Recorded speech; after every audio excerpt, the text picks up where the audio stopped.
This episode of the podcast is brought to you by Pendleton Whiskey, Bill Fick Ford, the WCRA, and Resistol.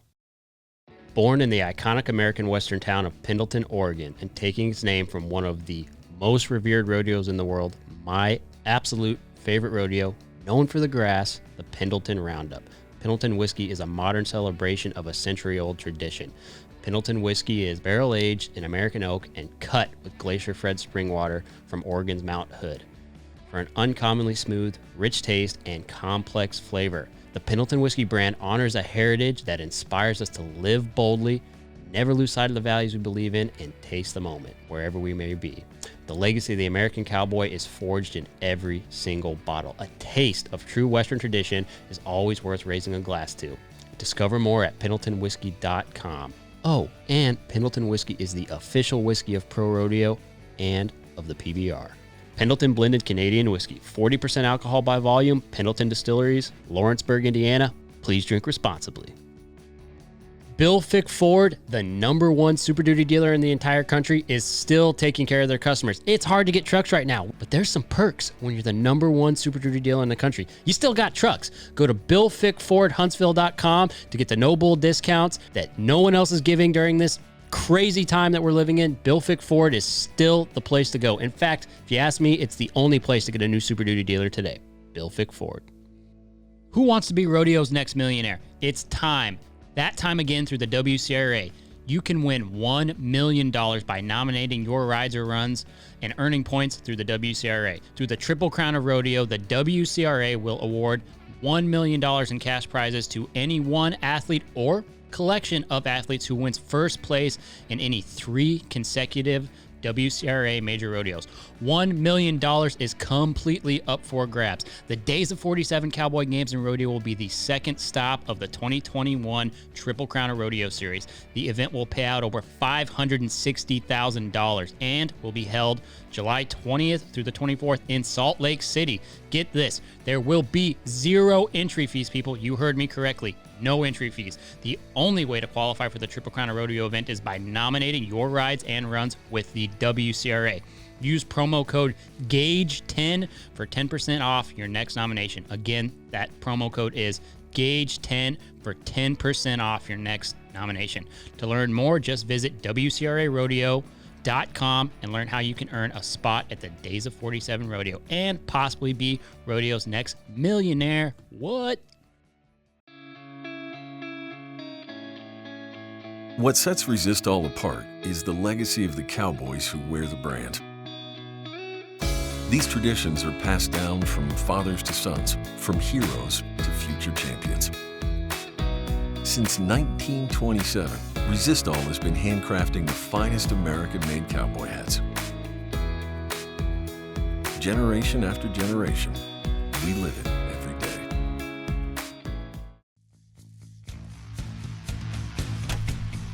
This is The Gauge with host Chance Conradu. Are you freaking serious? It's Conrado.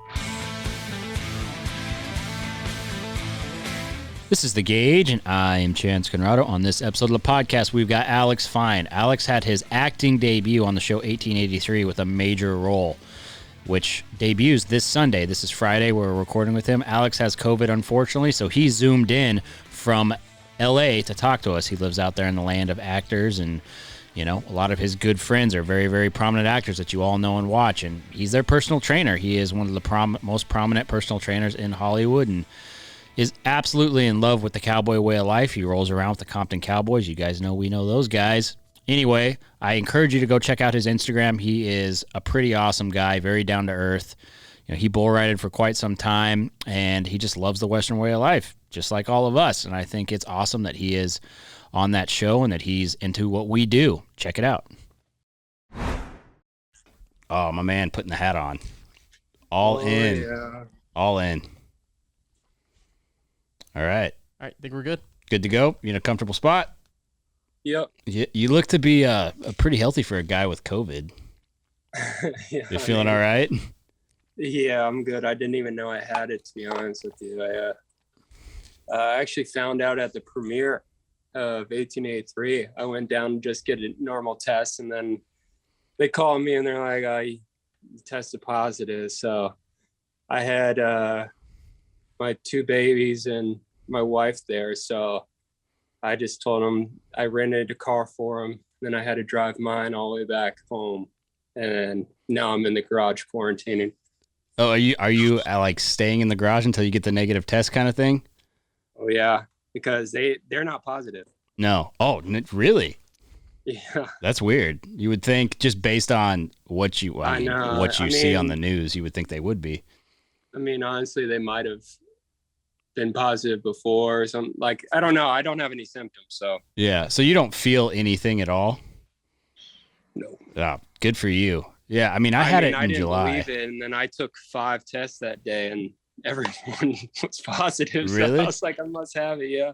Yeah. Well, I mean, if you look at, dude, we've been living with this COVID thing for how long? So yeah, if you look at the data, pretty much if you're healthy, if you're in shape, you're going to be all right.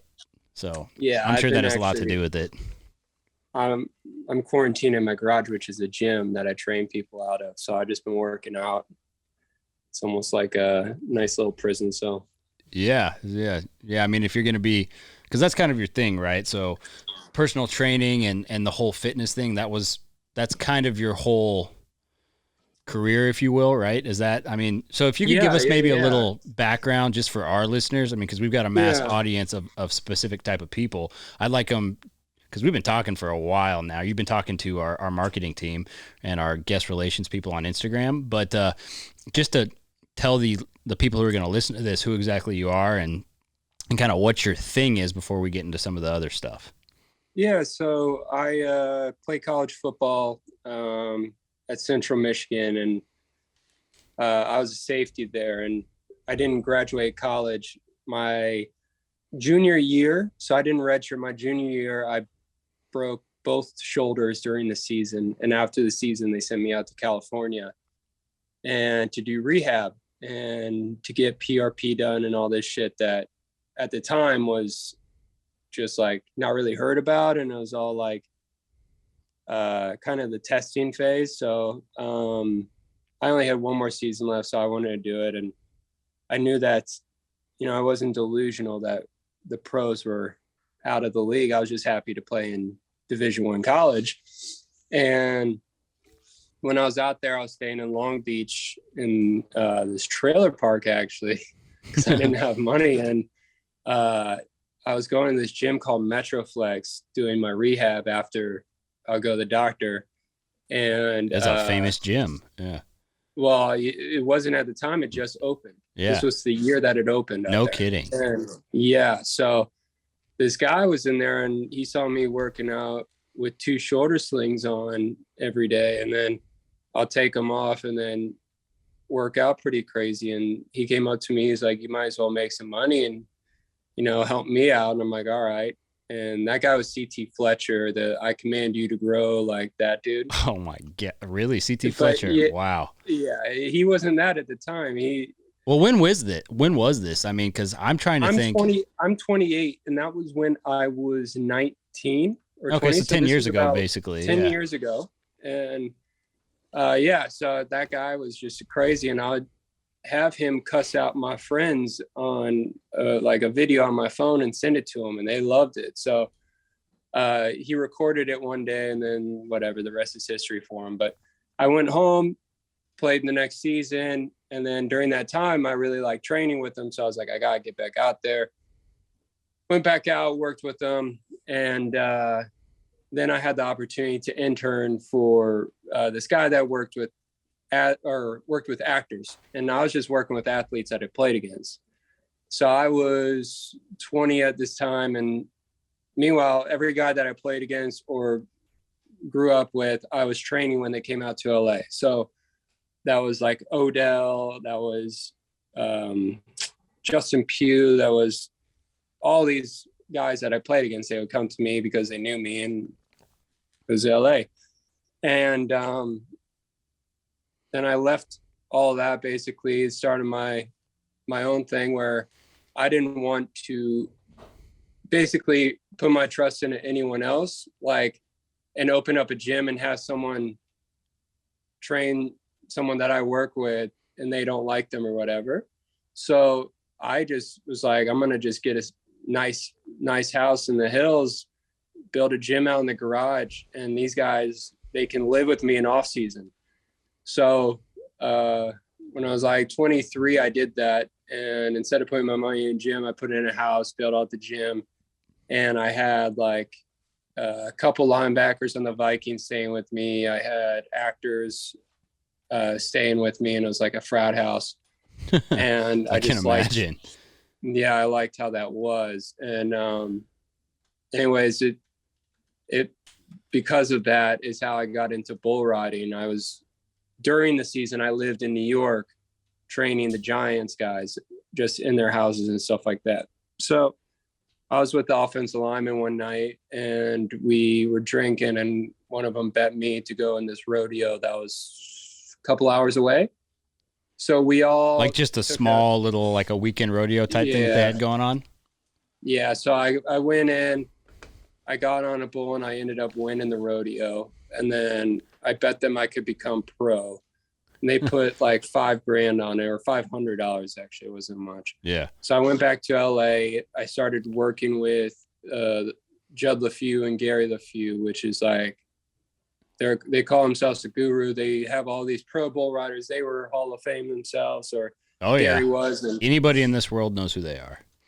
Yeah. So I was with them, and I was just riding and learning from them. And I stuck with it for a minute, and continued to ride bulls and got a pro card in it actually. And it was right after a year. So I got injured pretty badly, and I missed the pro in a year card that I would have won the money on, but I ended up getting it anyways. And when I had my daughter, I stopped bull riding, but that's pretty much the story. Is I got the personal training side just with some actors and athletes out of my garage, and I also did the bull riding on the side.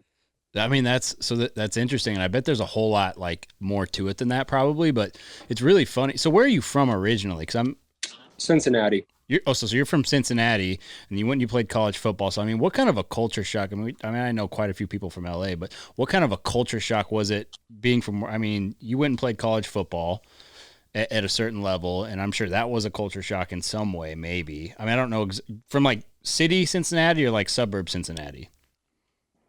Northern Kentucky, but yeah, our high school was our high school was number one in the nation. So at the time we were playing at the University of Cincinnati. They're good now, but when we were playing at their stadium every home game, we filled out more seats than they did. I mean, they're number 2 or 3 now, but it wasn't like that back then. But yeah, it wasn't. First game I played was against Michigan, and they added state stands. So that was the largest football game stands wise ever played. And that was the first one I was in. But that's what, I don't know, it's pretty interesting. Like if it gets overwhelming, I shut down. Like we did a test. I did a commercial thing for Carhartt where I was riding bulls, and they put a heart monitor on me.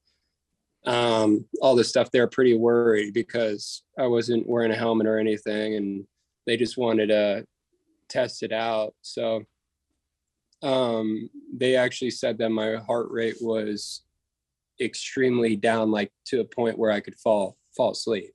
Really? Yeah, and that's how it was with football and stuff like that.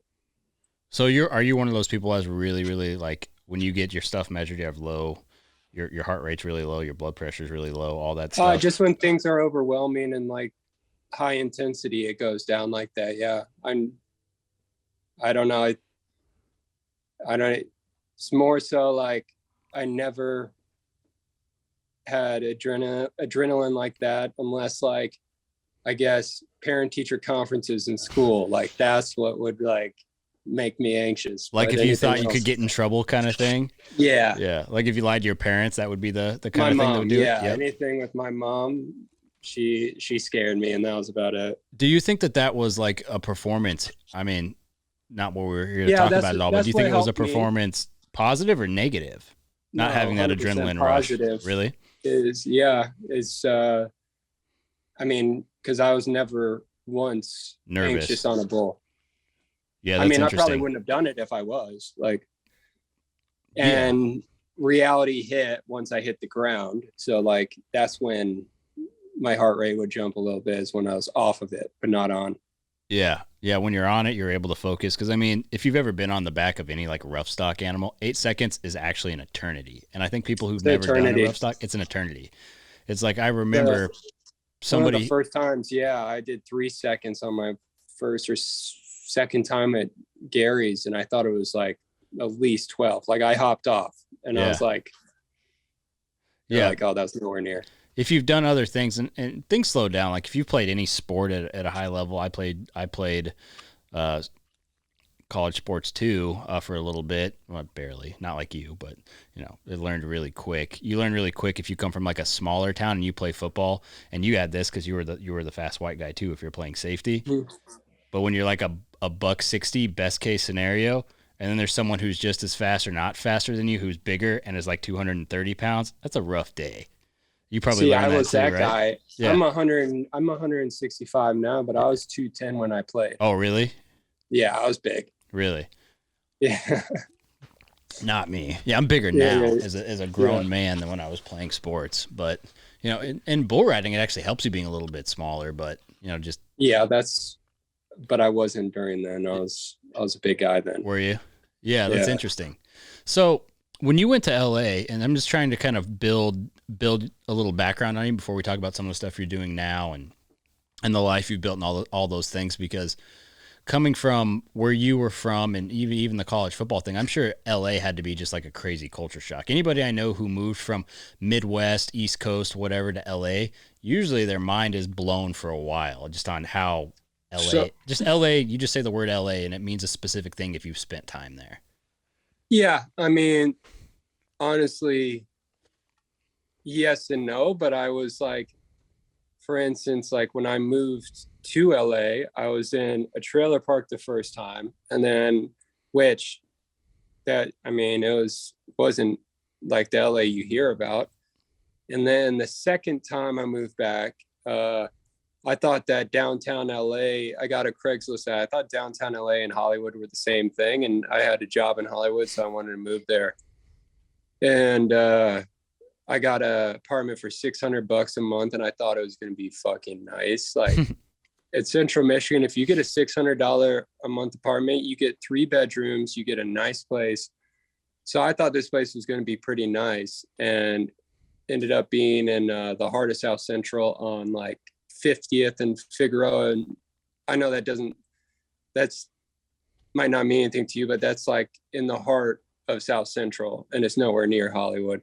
So I was in a studio apartment there, and stayed there for a year and a half, 2 years. And then I moved to a beach motel that, charged by the hour. So for the first 2-3 years I lived here, I still work every day, but I worked every single day. And I never got to experience LA like everyone else, just because I was only with my clients and then I would go home. So like it wasn't, I always spent my money on myself, in the sense like I always bought better equipment, or I always like, would pay like for this and that to learn something. Or I never was like spending my money on the bars or having a good time or even experiencing an LA lifestyle. So I could have been anywhere, honestly, just was with my clients mostly. And at the beginning, you meet some superficial people like you might work with, but after 2 years of that, you pretty much like, I won't work with anyone that I don't want to spend an hour with. That's forever now. And it usually has to be word of mouth now. Like if someone tells me like, oh, they're cool or whatever, and then I'll have them come in. But if I don't want to spend an hour with you, and I'm not going to have you. And that's what I liked about the training part is a lot of my clients are surrounded by people all day long, assistants and agents, and then they go out and they have to take pictures with fans or whatever, and they come in the gym and we're in a garage closed, and I don't care, you know, who you are, and I'm the only hour you get or 2 hours you get where it's just one-on-one. And I've became pretty close with everyone that I work with, whether, you know, they've been to my wedding or I've been to theirs, or, you know, like me and 4 of the guys that I've been working with for 5 years, we all got houses on the same street next to each other. So it's like, you know, this work is not really work. It's always been, you know, a good time. And I'm always going to keep doing it. And, but the I guess why, you know, you guys found me is I still have like a Western background. Like I grew up in the city in Cincinnati. I didn't grow up in suburbs, didn't ride horses or bulls. I actually rode bulls 100 times over before I even sat on a horse. I would not sit on a horse when I was riding bulls. Wouldn't do it. And then when actually I was riding in the Staples Center, moving, I'll go into this next part, but I was riding bulls. I was riding at a Staples Center, saw these guys, Compton Cowboys, going crazy. I had rap music playing as my intro. And anyways, I went up to them after. We started drinking. This was 7 years ago. We became best friends 7 years ago. So before they were even known for what they are now. Yeah. I mean, both of us weren't even known. We were just like, yeah. So I went to their ranch and hung out all the time. And I'm like, this is the coolest place I've ever been to in LA. Like, you guys got something cool. And proposed to my wife there. I built a gym there, an outdoor gym with a sick mural, and we're doing a bunch of stuff together, but that's just what we've done so far. And I got a horse there as well. So ever since 7 years with them is when I really got into the horses, and I really love what they got going on. Yeah, I love those guys, and Randy, he's so cool, and just the things that he does. And yeah, I mean, we've definitely spent some time with those guys, and it's so cool because if you've been around, I've been around that area, because I mean, I go down to San Diego decent amount of time, but it doesn't take all that. Okay, it takes a while to get up north to where they are and everything, but it's not like a crazy amount of time. Like, you can do it in an afternoon, but you would never think that something like that exists where they're at. It's the coolest shit ever. Yeah. And just their whole approach. Yeah, it's awesome. And they're real cowboys, man. Like, it's definitely awesome. Like, I mean, because I have COVID and I can't be around anyone except the horses. I'm doing the ranch hand stuff this week, feeding the horses and cleaning the stalls, just because I'm so bored. I'm like, got to do something. Yeah. Well, isn't it interesting? That's like, people are always looking for like, especially people who aren't in the Western world, because you really don't have time when you're in this, like, especially if you do it for a living. But the amount of therapy that just feeding or cleaning stalls or just being around the horses, it's amazing how healing that can be when your mind just doesn't want to stop. If it isn't your job, then it's super healing. If it is your job, then you hate it just like any job, right? It's like if you break colts for a living, because before I figured anything out, that's what I used to do for money, is I broke colts. Terrible way to make money. If you're riding horses for like $10, $15 a ride, I probably couldn't even have got your apartment in South Central, but it's not fun. But when you leave it for a while, like I'm sure you've had to leave like that stuff periodically. What you do is then you crave that stuff, even that daily grindy type stuff. It's something that takes your mind off of all the noise. And I'm sure, like, if you're in LA and you know you've got notoriety and all these things, like, there's so much noise, I bet maybe that's why you like it. Yeah, I mean, I avoid almost all of it. Like, when I go out, I'm at the ranch, and then like I just work for the most part, and like, that's about it. I could be anywhere in the world and I'll be doing the same thing. Like, I'm not going to the beach on the weekend. I'm not going to the clubs or whatever. So, and I only work with people that I like. So I'm just hanging out with my friends pretty much all day and working. So I've avoided that for the most part of 8 years, which has been nice. So that's why I don't, I don't get sucked into the LA part of things. So, do you think you'll stay in LA? I mean, a lot of people jump ship and all that, and like for what you like, it's not the most ideal place, maybe, other than the training aspect. Would you ever leave? So that's what, like, it's tough. Like, the opportunity in LA for me is greater than any other place that I'll be. And, like, I have a wellness app called Almost Home, and it has everything under it, from yoga to workouts to nutrition, skincare, whatever. It's all in the app. So once I am able to, live off of just that app, and I can work from wherever, or, with acting, if I get into that and I can do self tapes from it wherever, I would want to move to Weatherford, Texas, or I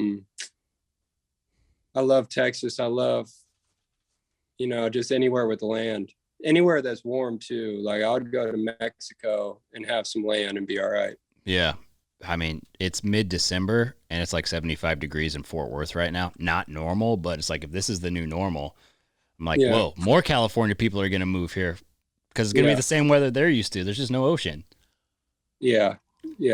So I definitely want more land, and I definitely want to raise my kids where they can, have a normal life. But I guess with like social media and shit, like no kids are really having a normal life anymore. So yeah, I definitely don't want to raise them in, like a spoiled environment where kids are driving, nice cars in high school and stuff like that. So it's, it's in the future, but definitely wouldn't be opposed to moving to Weatherford. Yeah, I mean, Weatherford is kind of like, that's like the up and coming area. It's turning into the city extended, but there's so much out there that for like what you like. A lot of the big cowboys and cowgirls, and I mean, some of the people who work here, everybody lives out in Weatherford. That's like the place to be. I think you'd fit in there good. Oh, I live there, so we'll get into 1883 now, since we're talking about Weatherford. Absolutely. So one of my clients is an actor. His name's Kelvin Harrison Jr. He's awesome, and he was coming in here. He's getting ready for a role, and he needed to gain like 20 pounds of muscle real quick. And we were just with each other like 2.5 hours a day. And one day his agent was walking through the neighborhood, and he didn't know his agent lived by me, and I didn't know either. His agent walked over, introduced himself, and then like a week later, he sent me like a self-tape, like an audition for this cowboy show. He knew that I rode horses and then was a bull rider before and stuff like that, and sent me an audition tape. And I guess there's a photo of me standing on top of a horse. And he was like, "Can you really do that shit?" And I'm like, "Yeah, I can really do that." And he was like, "All right, do this audition tape, send it back to me tomorrow." And I was so naive and green to it that I recorded my voice on my phone as the other reader. And then I held it like a selfie. And then I was going back and forth with myself, and I sent it to him, and he called me. He was like, "You're a fucking idiot. I'm coming over, and we're gonna, do this over." So I had Kelvin do the audition tape with me, and before I sent it to the agent, he called me. He's like, "If it's bad, I'll tell you." He's like, "If it's good, I'll send it in." And he's like, "If it's great and you get it," he's like, "you sign to me the next day." I'm like, "All right." And so And I was just happy to see, you know, the script with my name across it. I thought that was cool. And sent it in. Agent's like, yeah, he's like, surprisingly good. Like, we'll see. Couple months go by, or like a month and a half. He calls me and he was like, don't shave your beard or cut your hair. And I'm like, all right. And I didn't even know what he meant. And then he called me back the next week. He was like, all right, you're going to Weatherford, Texas, in a week and a half. You're going to play this role in 1883. And it's a prequel to Yellowstone, and Taylor Sheridan wrote and directed it. Sam Elliott's in it. He's like, congratulations. And I was just like shocked by it. Then I went into a full cowboy camp with the Compton Cowboys. Actually, I was just like, I want to be, you know, fucking great before I get down there. So as far as riding and making sure that you're really in tune with all that and stuff. Yeah. So like, it's funny too, is because we ride way differently than they do. And I didn't know that. So I was there at 4 a.m. in the morning trying to get everything like down and like smooth and look the best for the film, whatever. I get down there the first day and they're like, why are you holding reins like that? I'm like, what do you mean? They're like, what? Like, why are you sitting back with your feet up like that? Like, everything we did was different because we ride the horses in the street. Yeah. And I was pushing cattle on the show. So, I mean, I was riding throwaway horses that you're used to yanking them and whatever. And they can get a little rowdy. And now I'm riding a $200,000 horse on the show and they move differently. And like, so yeah, you move them with your legs. You don't have to do a lot. It's totally different. No, yeah. Mine was a little bit fresh because I wanted the biggest horse on the show. So it wasn't necessarily the most ready, but I loved it. And it was a red Rono sick. And yeah, so I got down there and like first scene was with Sam Elliott and I couldn't believe it. I'm like, this is unreal. And, you know, I just wanted it to be great. And I was just like, you know, if I'm going to do this, I'm going to really work hard on it. So I met with like acting coaches every day until I got there and went through it all and worked with the actors. And I lived with 6 other actors on the show when I was down there at the Arakan XS, which is the Steiner's Ranch in Weatherford. Steiner family is the most badass family. Oh yeah, they're great. Yeah, they're good friends. Yeah. I've known them like my whole life. They're amazing people. Yeah. So Rocker, we would watch Rocker ride bareback horses. Bucks, every Friday and Saturday. And it was just a perfect place to be. But yeah, so I got in I got to work with Taylor Sheridan and Sam Elliott and Tom Hanks and Billy Bob Thornton. It's just like the best experience ever. And plus I got to be on a horse the whole time. And it was truly like the greatest job that I could have done. Yeah. I mean, that's exciting. And I mean, the whole way it kind of came together, I guess that's probably how most let me ask you this before I say any of that. Are you okay with like being a one and done acting scenario? Or do you have like a bug where you want to continue to try to do it? So I love that job so much. I'm grateful for doing it, where if that was it and I never do it again, so be it. I'm grateful for it, whatever. But, I'm blessed with like a great agent who sent me stuff and a great show that I was on. And you certainly have the right friends who have succeeded at it already. So, I mean, I definitely want to either produce stuff or still act and stuff. Like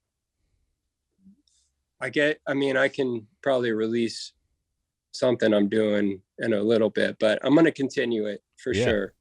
It's definitely, I was definitely lucky to start off with that. And the cast was the coolest. They're unreal. Tim and Faith and just the best people. So like, granted, I started off with the best possible scenario you could ever be in, but definitely want to continue it. Yeah. Well, and I mean, and there's benefits, right? So it's one of those things, maybe it's like a culmination of you making the right decisions and being in the right place at the right time. But I mean, that's how things go, right? Like anybody who has success or starts or whatever it is, doesn't matter. It could be acting, it could be rodeo, it could be, well, maybe you want to be the best guy who works at 7-Eleven. Who cares? You want your name on the board, employee of the month forever. But it's all a matter of timing, being in the right place at the right time and making the right decisions that kind of culminate. So it's really great because we talk about different things, but it's always the same, right? It always comes down to I made the right decisions and I was in the right place at the right time. So it's great because all these worlds combined. What's that quote? It's like success is when hard work and opportunity meet. It's like if you work hard nonstop and you're going to get more opportunities, Yeah. Like just because I worked nonstop, I got the opportunity and I did the bull riding and I did the whatever because it was the opportunity. And that's why I got for them to even look at me, so definitely lucky. Yeah. Because I wasn't into acting at all before it. I've been told to do audition tape before and I just didn't want to do it. I was like, those are my friends' lanes. I see how hard they work and how much they love it. I'm not into that. And then I read this script and I'm like, holy fuck, like, I want to do this. I was like, I really want to do this. So do you think it's because it was specifically a cowboy role? Like if it had been anything else, you probably wouldn't have been into it, right? I think not even that. I mean, I honestly think Taylor Sheridan could have wrote about anything. Like his Mayor of Easttown show, like if I would have read that script too, I would have loved it. It's not necessarily cowboy. It's just like the script was so cool. And I was like, I got to do it. Yeah. Yeah. And the show premieres, when does the show Sunday. premiere? Sunday. Yeah. I mean, so what's Friday? Yeah. Yeah. That's really exciting. And they put that show together really quick compared to other things. Yeah. I mean, I guess you have to. Like if you're going to do a prequel of Yellowstone, you have to probably get that in at the peak of it's like the biggest show in the world now. And it's about cowboys. I mean, it's amazing what just that show and just the whole thing that he kind of created there has done for, like, if you're on this side, right? The Western world has kind of been in one place for a long time. And there's just been certain things that have happened, that being one of them, Yellowstone, and of course 1883, because it is tied into that. And I'm sure will be just as popular because the Western world has been in the same place for a while. And, somebody in LA, it's different, but like if you're from Texas, it's like it could be 1883 right now. And a lot of the people who do this, like the cowboy thing for a living, there's not a whole lot of difference. They're just cleaner and they have fresh water. But I mean, it's great. It's amazing. Like everybody who's a part of that is elevating the whole world, the whole lifestyle. Like the fact that you could come from your background having never been involved in it and it just hook you like that, just like just like the Compton Cowboys and a lot of other people. It really, and I know I'm pulling us like into directly what this is, but that's the hook, right? It's like the reason you fit good to be a guest on this show, or anybody who has, is there's always that hook. It doesn't matter if it's just, I wrote a bull one time. I mean, that's enough. We'll pull you on this show and bring you into our audience and our world because it's enough. But like you take it to another level. You're in LA, you train actors and actresses. Like I imagine they really like you probably because of your no bullshit approach. That's just not the way it is out there. And I think maybe that's why it's worked so well, because you're just refreshing in that way. But it's I mean, I've definitely been hooked by like the cowboy and Western approach, like especially in my own lane, like the Compton Cowboys. Like we were like the same basically. Like when I went to rodeos bull riding, I would wear cut off sweatpants and I'd roll my boots down halfway and tie shoelaces around it so they wouldn't come off because I wore too big of boots. And like I didn't have a vest and I didn't have a glove that fit. Like I'll just borrow it from people, but I'd win. And like that's what Compton was. It's just like they're gonna stick to their street style and they're gonna be cowboys. And like that's what gravitated me towards them in generals, just like the style and the attitude about it. But seeing the other side of it when I went to Texas was cool as well. Like, I'm so used to that side of things. And then my character's Grady, and I have a cowboy gang, some badass cowboys. Doesn't matter their race, doesn't matter gender. I have men, women, all different colors in my gang.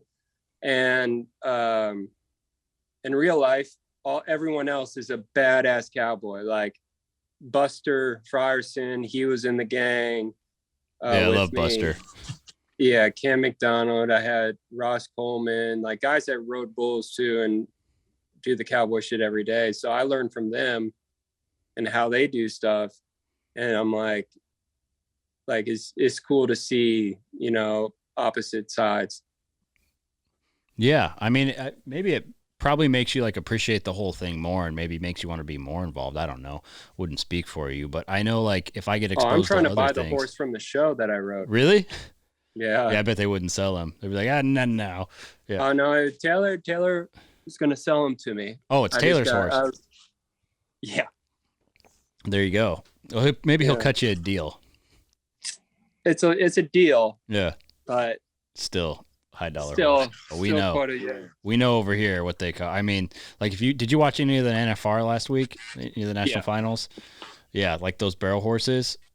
They cost about what a good house in LA costs. Yeah, they just add 7 zeros. Yeah, when I was in Texas on the show, on my off days, every single off day, I would go to Casey Deary's ranch and ride reining horses for him every single off day. And I mean, I was on $500,000 horses and I was learning how to rein, and I never even knew about that. Right. And, you know, I was just like, this is unreal. So I got Matt Mills to come down to Compton, and he's going to, you know, work with the kids and teach them about reining and stuff like that. So it's a cool blend of things. It is. Yeah. And I mean, like, for this side of it, I think it's so amazing that the Western world gets to be like in LA, because for a long time, like it was not, I wouldn't say it wasn't allowed, but it just seemed like it wasn't what it used to be, right? The Westerns, the John Wayne, the Clint Eastwood, that stuff kind of went away, right? And LA was all about what, you know. It wasn't trendy. Well, yeah, I mean, it definitely wasn't trendy. And now, like, if you see Beyonce wearing a cowboy hat or the Kardashians are doing that, whatever your opinion of all that is, it doesn't really matter, right? It's the fact that these worldwide, just massive celebrities are embracing the Western lifestyle, or just even acknowledging it. It's crazy. It's great. I mean, that's what people, I don't want to say it's closed-minded in the Western world, because it's not now, but I mean, that's maybe the conception would be that it doesn't want to invite people in. Or you might think that, but it's not that way. I mean, it's just with everything. You got people that, you know, are old school, and they might not bring people into their world or whatever because you haven't earned the respect of it. But, you know, like if you're eager to learn about their lifestyle and you're eager to like listen and pay attention and respect, then no one really has a problem, you know? It's what it comes down to. Is like, you might not live the same life, you might not live the same lifestyle, but if you're interested and you're respectful, then like there's no problem with it. And I think that country music does a good job of like introducing more people to that lifestyle, and Stagecoach and shit like that. Yeah. I mean, it definitely bridges a gap, right? Because it's like, that's mainstream popular. The thing is, like, you get the old cowboys, like a guy who probably looks like Buster, even though he's not that guy, but just the rough, ranchy cowboy, looks like he could knock 20 guys out at one time. He's a big dude. Buster's a big dude, but he's but he's the nicest guy ever. Like, you see a guy like that, the misconception would be, it's like, oh, he's not gonna entertain some guy from LA who trains, you know, these actors and actresses to come out. It's just not the case. It might be in some places, but for the most part, like, anybody who does anything on this side of the aisle, like, we're really hungry for people to come in, because we see what it does for our industry, right? Bringing people like you in, and you being like, oh, this is the shit. That's so great for the Western world. And then in turn, it's great for your world because it just creates this environment where everybody gets to be inclusive. And, there's shows that are popular enough where you can go play a cowboy. Like, it's popular enough now where a dude can go do that. Thank God it's finally back. Like, it feels like a renaissance, and it's really amazing. Yeah, I really do think that Westerns are coming back. You got Power of the Dog, you got 1883, Yellowstone, you got things coming out. The Last Sun just came out. Yeah. So I think it's coming back for sure. And, PBR, I hope it becomes more popular, but me and the CEO weren't really close during that time. So, yeah. You're not the only one who wasn't close with Sean Cleason. Yeah, I had some choice words with him over a phone call because I wanted to ride PBR at Madison Square Garden, and it was all set. And the day before, the stock contractor was going to put me on this lame bull, and I said, put me on something rank, like if I'm going to do it. And then Sean just said no to the whole thing, and I just called him out for what it was. And then I got banned from PBR stuff because you would get along really good with my friend Bonner Bolton. Bonner Bolton, yeah, we signed to the same modeling agency, but me and Sean don't get along. I just cussed him out over a phone call with everyone. Then I got banned pretty quickly. Yeah, Bonner did the same thing. Yeah. But, well, I mean, it's pretty awesome what you've got going, and hopefully we get to meet you sometime. And you're handling COVID like a champ. You definitely aren't showing any symptoms. Although I'll be curious to know if like you lose your sense of taste or smell, because that was the worst thing. I did for a day. Really? And then, just a day. I thought it was going to be a lot longer, but like I came back the next day. It was weird. That is weird because I had it in July. I still can't smell anything. I can taste stuff, but only the sweet stuff, and like the good stuff, the healthy stuff, tastes really bad. So hopefully it doesn't happen to you because that's going to screw up your whole program. Yeah. You're going to have to change your app if you do that. But COVID friendly. Yeah, nutrition. COVID friendly. Yeah, it's like, well, if the only thing that tastes good is sweet stuff, it's like a fitness app just isn't going to work because I've been struggling with my lifestyle because I'm pretty clean eating, and now it's not. It doesn't work that well. My sweet tooth is gummy bears, man. Really? Wait, like Harborough gummy bears? Did you try to go for like the organic-y ones at Whole Foods? No, not either. No, you gotta which one? Get like, it's like the 7-Eleven bag. I don't know. Oh, you know what? The best thing I like the 7-Eleven bag too, because there's one right down the street from here. It's the little gummy watermelons, but not like the Sour Patch Kid ones, but the 7-Eleven brand watermelon gummies. Those are the shit. And what's that pie that is at every gas station? The pie? Like the little cherry pie thing? What is that thing called? Ty, you would know. You probably live I don't know. No, I don't eat pies. The one that's only in like Weatherford and Fort Worth. I know what you're talking about. Like it's a mom and pop thing, but they put it at every.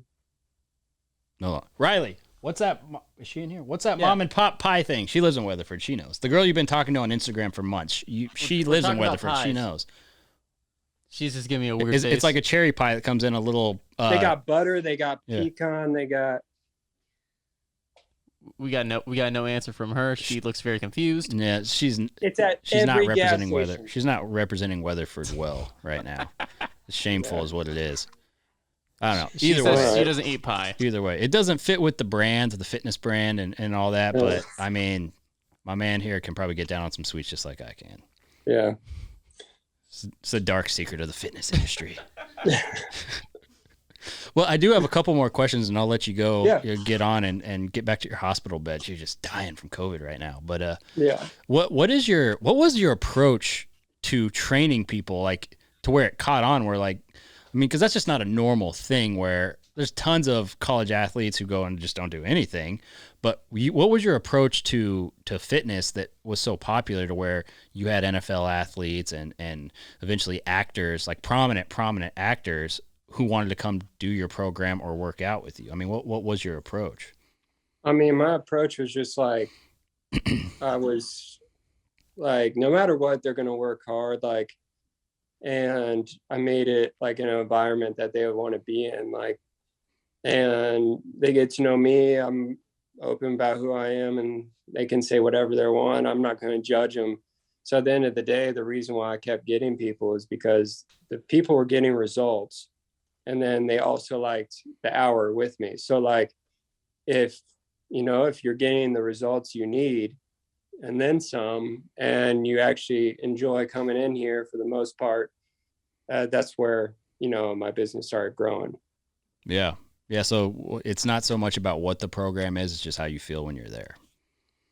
Yeah. I mean, you got to get the results part too. Yeah. Like if you're trying to be a superhero for Marvel or whatever, and you got 3 weeks or 2 weeks, I can get you some crazy results, Yeah. But yeah, I'm also not like a robot. I'll have a couple beers with you after we get it done. Yeah. Yeah, totally. I mean, it makes sense. I'm sure out there, those people, they're so used to just like the inhuman aspect of everything. When you get just a normal freaking dude who just treats you normal, that's just not how it is there. Or they go to a gym and they got a camera in their face the whole time, and they're on the people's Instagram the whole time. Like, right. I don't really have my phone out with anyone when they're in here. Yeah, which is smart, especially long term. Like, that was really smart of you to do it that way. All right. Well, would love to talk to you again. And if you're ever in Fort Worth or whatever, we should definitely do this again inside the studio so you can see what's up here. Because this is one of those places. It's like the fourth wonder of Texas. You got to come to the Gage studio. Everybody knows that. But either way, I'm really glad that you were able to set some time aside. And what time does the show premiere? 1883. I mean, it's probably pointless to say. Everybody probably knows, but.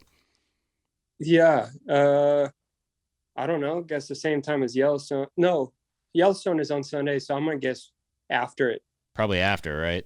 Or before, because it's a prequel. Maybe before. Prequel. Yeah. You're right. We'll Google it. Ty, look up. When does 1883 premiere? Come on, dude. You're supposed to be on it with the computer. I don't know. Yeah. I bet you it might be before then, huh? I mean, if they're doing the whole prequel thing, you'd think, right? But you never really know. Yeah, you never know. With time slots, they could probably, then again, they probably run that network based on viewings. They could probably do whatever they want. Yeah. Yeah. Anyway, we'll figure it out. We'll put it out there. But Alex, it was great to talk to you, and hopefully we see you again. And congratulations on the show. I think, everybody's stoked about it. I can't wait to, now that I have met you at least virtually, watch you, see how your role was, and criticize your first time acting. Yeah, go ahead. It's you'll see me this Sunday, actually. Yeah, looking forward to it, and congrats, and hopefully you don't run into any COVID symptoms, and we'll let you get back to the gym life. Thanks. Yeah, appreciate it. 1883 comes out Sunday, December 19th at 9 p.m. Eastern, 8 p.m. Central. That's got to be after. There you go. All right, not prequel. Prequel time. All right, Alex, take care. Have a good one. See ya. This has been The Gauge, hosted by me, Chance Conrado, produced and edited by our guy Ty Yeager. Shout out to the executive producers Dustin Pointer and Cody Denton. Marketing and content produced by Riley Chone. Make sure to rate and review this podcast, as well as follow The Gauge on Twitter, Instagram, and Facebook. And make sure to subscribe to The Gauge wherever you get your podcasts. We'll see you guys next time.